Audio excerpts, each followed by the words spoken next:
suis donc Célia Doro, sparring partner chez Akoya Consulting, qui est un cabinet de stratégie spécialisé sur l'équilibre entre le business et les enjeux humains dans l'organisation. Et nous avons réalisé cette année, pour Alliance Digitale, une étude sur les impacts des transformations digitales sur les organisations. Alors, ça peut éventuellement vous paraître un peu loin de ce que vous faites dans la vie de tous les jours. Néanmoins, ce qu'on s'est dit, c'est que ça concernait directement tous vos clients et que par conséquent, vous pourriez peut-être être intéressé par ce sujet. Qu'est-ce qu'on a fait? On a rencontré 17 entreprises qui sont en avance sur le digital. Parmi elles, il y a Club Med, il y a DocaPost, il y a Danone, il y a Le Printemps, Pernod Ricard, Nestlé, et vous en verrez d'autres. Et ce qu'ils nous ont dit, on a été chercher. Ce qui nous semblait intéressant, c'est d'aller au-delà de ce qui est évident dans le digital, c'est-à-dire qu'il faut le faire et qu'il faut le faire vite. On avait envie de comprendre les impacts réels pour les organisations de ces transformations. Ce qu'ils nous ont tous dit, c'est que, évidemment, il faut des cas d'usage business. Il faut comprendre pourquoi on le fait et quelle valeur on va chercher. Et que pour réussir cette transformation digitale, il faut une grande quantité de données.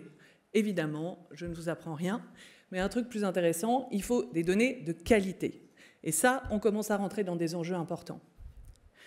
La deuxième chose, c'est qu'on ne peut réussir à faire ça que si jamais on a mis en place des nouveaux modes de fonctionnement, et on va détailler un peu ces nouveaux modes de fonctionnement. On a créé des nouveaux métiers qui ne sont pas faciles à sourcer. On a aussi upskillé les collaborateurs et on a fait évoluer globalement son organisation. Et un des findings les plus intéressants de cette étude, c'est que ça prend du temps. Et que le temps que cela nécessite va un peu à l'encontre de cette espèce de mouvement dont on nous parle tout le temps autour du digital, qui est hyper rapide. Donc vous avez un temps long pour transformer l'organisation et un temps hyper rapide du digital qui viennent un peu en collision l'un de l'autre. On va rentrer dans les détails de cette étude. Le seul point que je voulais rajouter, c'est qu'on a parlé avec toutes les fonctions de l'organisation. On est allé chercher des marketeurs, on est allé chercher des personnes du digital, on est allé chercher l'informatique, la production, on a été aussi chercher la DRH, et donc c'est une vision globale que je vais vous proposer ici. La première chose qu'ils nous ont tous dit, et que vous savez, donc je ne vais rien vous apprendre et je vais aller vite là-dessus, c'est que c'est la data qui crée de la valeur aujourd'hui. Elle en crée aujourd'hui en interne, c'est-à-dire dans les processus de décision de l'entreprise, parce qu'elle permet des décisions qui sont fondées sur de plus en plus de rationalité, et elle évite les intuitions qui font faire quelques bêtises parfois, ce qui veut dire qu'il faut avoir une qualité de données excellente pour prendre de bonnes décisions. Et puis la deuxième chose, c'est que ça apporte de la valeur à l'externe, vis-à-vis des parties prenantes, des clients, mais pas seulement, parce que ça donne des informations disponibles tout le temps, cohérentes, sans qu'il y ait de trous dans la raquette, parce que les sources d'informations sont fermées ou pas disponibles. Pour faire ça, pour aller au-delà de cette information, il faut des contacts humains qui développent leur valeur ajoutée, parce que le contact humain arrive quand l'information n'a pas pu être donnée de façon automatique. Donc à un moment où le client peut être un petit peu agacé, peut demander plus de choses que ce qui est disponible sur les réseaux et grâce à la donnée existante. La donnée, elle est partout dans l'entreprise. Ce n'est pas très compliqué d'en produire. Aujourd'hui, toutes les directions produisent énormément de données, vous le savez. Je vais prendre un exemple. On a un DRH qui nous a dit « J'ai 650 données sur chacun de mes collaborateurs partout dans le monde ». Et ce n'est pas une entreprise qui flique ses collaborateurs, c'est une entreprise démocrate, on va dire, et qui respecte l'état de droit. Donc elles viennent de chaque entreprise, et puis elles viennent aussi de l'extérieur. Vous apportez des données à vos clients. Donc il y a une masse de données absolument infinie dans l'entreprise. Le sujet, c'est comment on en tire de la valeur. La première façon d'en tirer de la valeur, c'est par direction. On va aller chercher les données qui nous intéressent, on va faire des analyses et on en tire de la valeur.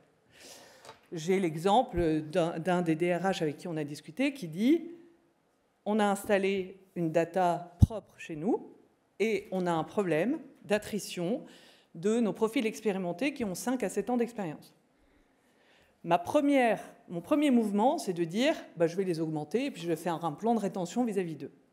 Mais comme on s'est dit qu'on allait utiliser la donnée pour les analyser désormais, on va regarder avec la donnée ce qui se passe. Et on s'aperçoit qu'en fait, on ne veut pas retenir tous les gens qui sont bons.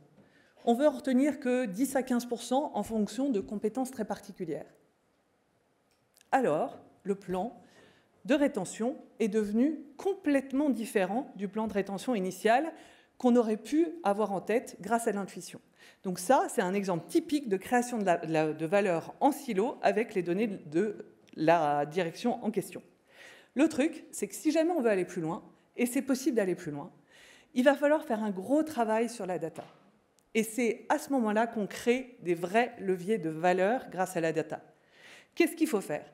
Il faut transformer la donnée de chaque direction pour qu'elle puisse communiquer et pour qu'on puisse tirer des analyses des autres, avec les autres données en consolidant l'ensemble de ces données. Donc ça crée une donnée utilisable à l'échelle. Qu'est-ce que ça veut dire? Ça veut dire qu'on a harmonisé les données pour qu'elles puissent se parler entre elles. Déjà, c'est un beau boulot. Et qu'on a installé une gouvernance de la donnée qui soit transverse à toutes les directions. Quand on sait combien vaut la donnée aujourd'hui, ça veut dire qu'on ouvre son portefeuille à son voisin de palier, et ce n'est pas facile. Une fois qu'on a fait ça, on arrive à avoir des données agrégées qui donnent des résultats surprenants et des créations de valeur surprenantes, et dont la plupart des entreprises nous disent qu'elles ne sont pas encore complètement exploitées toutes les créations de valeur possibles. Je vais néanmoins vous en citer une.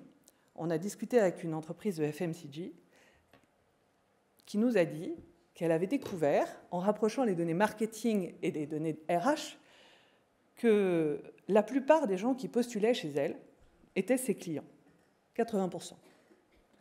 Elle ne retient pas forcément tout le monde. Et le processus d'embauche était parfois un petit peu erratique, avec des expériences désagréables. Elle s'est aperçue que ces expériences désagréables donnaient comme résultat qu'en général, la personne cessait d'être cliente et en plus son entourage cessait d'être client. Et elle s'est dit, c'est pas possible qu'on continue comme ça. Et donc, elle a entièrement refondu son processus d'embauche et d'accueil des nouveaux pour qu'il intègre une satisfaction qui permette de conserver ses postulants, adoptés ou non, avec des rejets parfois de candidatures, dans son pool de clientèle. Donc là, on a un exemple de données qui créent de la valeur à l'échelle quand on a mis ensemble des données marketing et des données RH. La valorisation de la donnée, ça s'appuie sur des nouvelles compétences. On ne peut pas le faire from scratch. Pour créer de la donnée en interne, il faut développer la rigueur, la pensée analytique et la capacité à créer des liens entre les chiffres. Je ne vous apprends pas... Alors, évidemment, toutes ces compétences existent déjà dans les organisations. Néanmoins, l'aspiration des données fait que le besoin se décuple et que, pour la France, par exemple, je ne vous apprends pas qu'on n'est pas les meilleurs en mathématiques dans les classements internationaux. Donc c'est un vrai sujet de développement de compétences aujourd'hui. Quand on parle de la valeur ajoutée de la donnée vis-à-vis de l'externe, le sujet n'est pas tant l'analyse de la data que la capacité à créer des liens humains, à résoudre des problèmes et à désamorcer des situations conflictuelles. Et ça pose des questions intéressantes parce que dans un centre de contact, vous avez très souvent des scripts auxquels vous êtes enjoint de suivre et vis-à-vis desquels vous n'avez aucune marge de manœuvre. Si vous voulez, grâce à la donnée qui est disponible sur votre site, renseigner vos clients et que votre centre de contact devienne un centre de valeur ajoutée, cela implique que les conseillers répondent de façon différente et aient une capacité de gestion des conflits, d'inventivité dans la résolution des problèmes complètement nouvelle. Ces nouvelles compétences, elles ont créé des nouveaux métiers. Il y en a beaucoup, je ne vais pas tous les citer, ils sont disponibles sur le site. Néanmoins, j'aurais envie de parler de 3 grandes catégories. Il y a la catégorie très technique, très IT, comment est-ce qu'on fait? Et dans cette catégorie, il y en a une que je trouve intéressante par rapport à cet effet d'échelle de la donnée, c'est tous les techs qui sont capables de faire parler les données entre elles, donc les Tech Integration Spécialistes. C'est les gens qui sont capables de faire des API, qui sont capables de faire discuter les données entre elles. On a aussi, évidemment, tous ceux qui rendent agile l'organisation. Je l'ai dit tout à l'heure, le temps de la donnée, c'est un temps hyper rapide. Il faut être capable de réagir hyper rapidement. Et donc, on a tous ces gens qui sont des Scrum Masters, des Agile Coach, etc., qui mettent en place des nouveaux modes de fonctionnement dans les organisations. Et puis, on a tous ceux qui analysent la donnée ou qui sont responsables de la donnée. Et là-dedans, j'avais envie de parler des Data Stewards, parce que les Data Stewards, c'est un poste qu'une des entreprises nous a décrit comme étant la future, le plus gros gisement d'emploi pour l'avenir. Ces gens-là, ils sont responsables de faire en sorte que la donnée qui s'intègre dans vos systèmes soit une donnée compliant avec la réglementation et compliant avec la gouvernance que vous vous êtes fixée. Et donc que la donnée qui s'intègre dans vos systèmes soit utilisable et de bonne qualité. Et donc on imagine, vu le nombre de données que produit chaque direction chaque jour, le boulot de ces gens-là pour demain. Ces profils-là, ils sont très peu disponibles. Je pense que vous le savez, vous devez être comme toutes les entreprises qui essayent de recruter des gens du digital. Il n'y en a pas beaucoup sur le marché par rapport aux besoins. Si je me souviens bien, il y a 44% des chefs d'entreprise qui estiment que leur stratégie digitale est obérée et va être moins bien que celle de leurs concurrents parce qu'ils n'ont pas trouvé les profils. Donc, on a des profils disponibles et puis on a des besoins non couverts. Alors, comment font les entreprises pour gérer ça? Sur les profils disponibles, c'est des profils rares et c'est des profils extrêmement volatiles. Je ne vous apprends rien, on en parle souvent. Le sujet des entreprises, c'est comment je développe leur fidélité et leur engagement. Et c'est un gros sujet et ça les amène à repenser leur processus RH, leur processus de management, à la fois en créant et à la fois en les repensant. Les repenser, par exemple, j'ai en tête une entreprise, un CDO qui me dit « On a passé 3 ans de négociations avec la DRH pour créer une famille digitale dans nos familles métiers. Une famille digitale, c'est une famille qui regroupe tous les métiers du digital, où qu'ils soient logés dans l'organisation. Donc, s'ils sont RH, ils font partie de la famille digitale. S'ils sont marketing, ils font partie de la famille digitale. Et ce sont des gens qu'on anime et qu'on reward spécifiquement parce que la tension sur leur métier fait qu'en gros, ils sont appelés 1 fois par semaine pour être débauchés. Donc, s'ils veulent une augmentation, ils l'ont en 2 secondes, quoi. Il n'y a pas de négociation là-dessus. Et donc, repenser ces familles digitales pour les animer de façon spécifique en fonction de leurs besoins, c'est un gros travail des DRH et c'est un gros travail des CDO pour l'obtenir des DRH. Et dans la catégorie création, ce qui m'a semblé intéressant, c'est qu'on a des directions qui repensent certaines choses qui étaient totalement inimaginables à un certain moment. Par exemple, bring your own device. Donc vous venez avec votre propre ordinateur au bureau parce que vous êtes dev et qu'en fait vous aimez développer sur votre ordinateur et que vous n'avez pas du tout envie de vous adapter à l'ordinateur du bureau. Ou alors, viens avec ton environnement parce que tu as l'habitude d'utiliser tel ou tel outil de dev et en fait, moi je ne vais pas t'imposer le mien parce que je sais que ça ne marchera pas. Donc ça, c'est des choses assez nouvelles. C'est pour les profils disponibles. Qu'est-ce qu'on fait avec les besoins pas couverts? Il y a 2 façons de travailler là-dessus. C'est la réorientation des collaborateurs vers des métiers du digital. Et la deuxième façon, c'est l'intégration dans les métiers existants du digital. Alors, que font les entreprises pour y arriver? D'abord, il y a un travail d'identification des profils, d'identification des compétences. Et donc, on voit un énorme boulot des DRH en ce moment pour comprendre les compétences des salariés en se demandant éventuellement qui pourrait aller vers le digital parce qu'il a une rigueur analytique, parce qu'il sait faire des corrélations entre les chiffres, etc.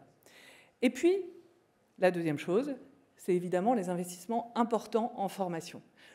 Si vous lisez la presse économique, et je doute que vous ne le fassiez pas, en ce moment, on entend très souvent des très grosses boîtes dire on va dépenser 100 millions par an cette année en formation, enfin pendant 5 ans, parce qu'on a un programme de gigantesque. Et il y a toute une offre de formation qui s'est développée autour de ça. Il y a des boîtes spécialisées dans la data, dans le code comme le wagon. Il y a toutes les écoles traditionnelles qui créent des parcours de management, des parcours pour les commerciaux, les parcours pour le marketing, pour des professionnels expérimentés. Un des interviewés nous a parlé du fait qu'il avait fait passer tout le CODIR, tous les N-1 du CODIR et tous les directeurs de pays à travers une formation HEC sur le digital. Et puis, il y a énormément d'entreprises qui investissent dans leur propre université. Et j'ai bien aimé, je vous le donne, le verbatim d'une des personnes qu'on a interviewées qui nous dit « Moi, je fais du digital à hauteur d'homme. » C'est-à-dire que j'ai une équipe de X personnes en digital chez moi. Je sais que je ne pourrais pas plus développer le digital que cette équipe. Et donc, c'est eux qui forment mes gars. Et grâce à eux, on fait de la contagion et on avance. Après, une fois qu'ils sont formés, on les intègre aux nouvelles équipes ou on les réintègre dans leur service et c'est là qu'ils vont faire de la contagion. Ce qu'il y a d'intéressant aussi, c'est que ça amène les DRH à se poser, et les managers à se poser la question plus largement, au-delà de l'équipe digitale et de la famille digitale, de comment j'anime mes autres collaborateurs. Est-ce que je peux vraiment avoir dans mon organisation quelqu'un qui est managé en animation et quelqu'un qui est managé en mode hiérarchique? Il y a un moment où ça ne va plus. Et donc, par contagion, le digital a un impact sur le reste de l'organisation. Ce qu'on a vu en termes d'organisation, l'impact principal, c'est la transversalisation, je suis désolée pour le terme qui est un peu moche, la transversalisation de l'organisation. On crée de la transversalité avec le digital. Je vous l'ai montré avec la donnée. Je vous l'ai décrit tout à l'heure en disant cette entreprise, elle a fait travailler ensemble le marketing et les RH pour s'apercevoir que les clients venaient en entretien d'embauche. Ce sujet de transversalisation, il est clé. Et comment on y arrive? On y arrive en 4 étapes, et la 4e n'est pas encore réalisée par les entreprises. La première, c'est de créer une vision commune de la data et de la valeur qu'on en attend. La deuxième, c'est de créer un operating model. Comment je vais la gérer? Ça va être quoi ma gouvernance? Ça va être quoi mon cadre de travail? La troisième, c'est de transformer les métiers en fonction et les façons de coopérer en fonction. Et il y a beaucoup d'entreprises qui en sont là, même dans les leaders.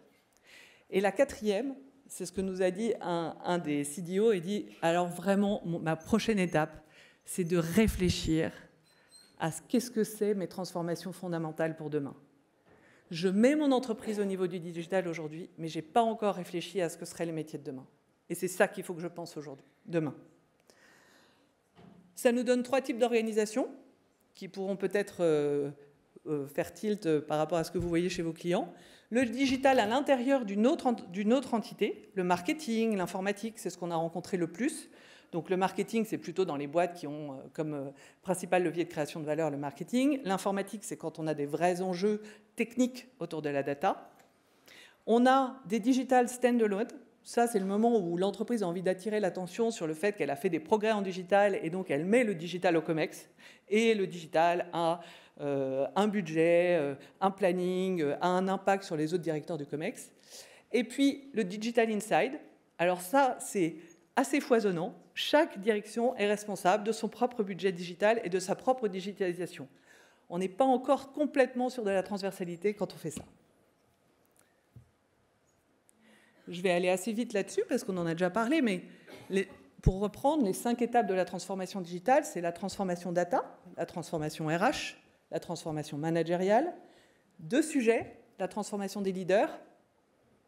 On a des COMEX qui font du reverse engineering, on a des COMEX qui se posent des questions sur le reporting qu'ils font, parce que le reporting qu'ils font, il est hyper financier, mais en fait, les marchés n'ont pas le même rythme que le digital. Donc, on voit des COMEX repenser le reporting qui leur est apporté.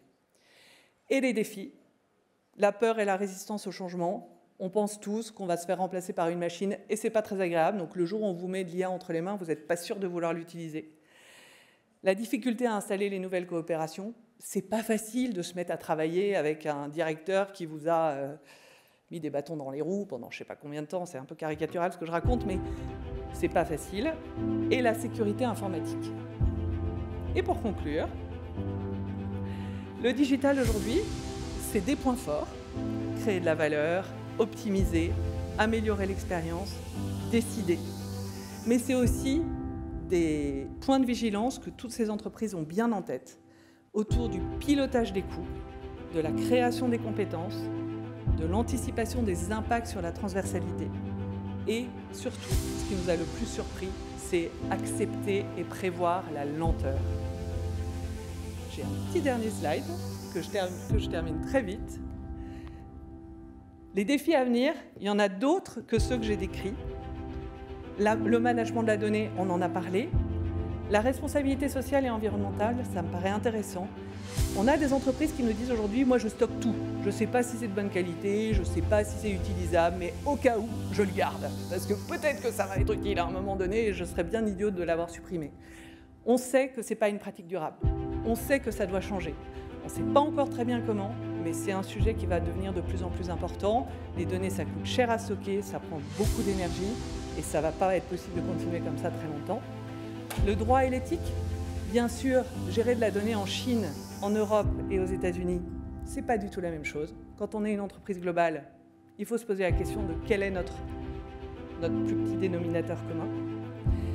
La cybersécurité, j'ai un peu évoqué ça, et le sujet de préparer l'avenir et de se demander comment on arrivera à courir après ce digital qui a toujours l'air d'être en avance sur les entreprises en préparant les métiers de demain et le business de demain.